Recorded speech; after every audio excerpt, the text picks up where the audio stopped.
At the end of the Passover meal, Jesus and the rest of his disciples, Judas having already left, would have walked down through the wealthy area of Jerusalem and then walked down some steps that we can still see, which are heading towards the Tyrolean Valley, then the Kidron Valley, and up to Gethsemane. As they walked down those steps, they would have passed Caiaphas's house, the high priest who had already paid Judas to betray his master.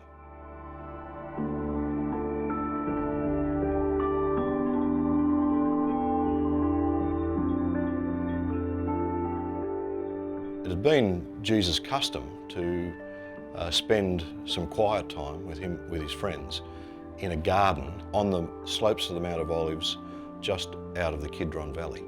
A garden would have been a walled enclosure, and because it's walled, no doubt it would have been locked as well. It would have been owned by someone who was wealthy enough to afford such a thing.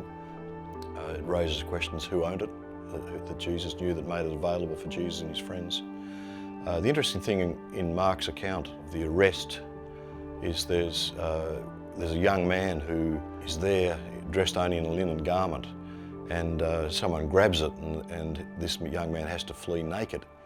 And this is only in Mark's Gospel, and so it's always been taken as a bit of this odd thing's always been taken as a bit of a signature. And the question is raised, was this Mark himself? So after Jesus was arrested, the arresting party had come from Caiaphas, the high priest, and basically when they arrested him, they then took him back to Caiaphas's house. And coincidentally, this just meant the reversal of the way that Jesus would have come to Gethsemane. So back down the Kidron Valley, in through the city walls, down around the Pool of Siloam, up the Tyrolean Valley away, turn left up the stairway that then took them to Caiaphas's house. And it was there that Jesus faced a trial before the elders, and they found him worthy of sentence of death. We know from John's Gospel that they didn't have the authority to put someone to death. They wanted Jesus dead, and so they needed the Roman government to do that for them.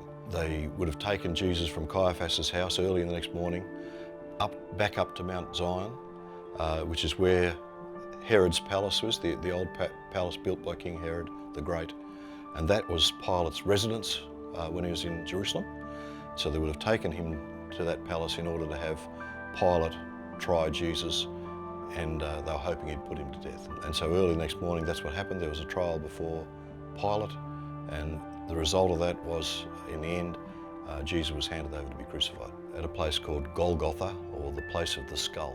The way first century Jerusalem was, it was just outside the city walls, just a little bit north of Herod's palace, which was the praetorium where Pilate was, where he was tried.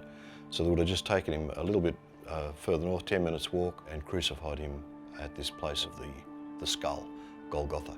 Why they would have crucified him there? Well, it was convenient, but one of the things was crucifixion was supposed to be a public thing, and so this was a place where a crucified criminal could be viewed by the public, as they're walking along the wall or walking into the city.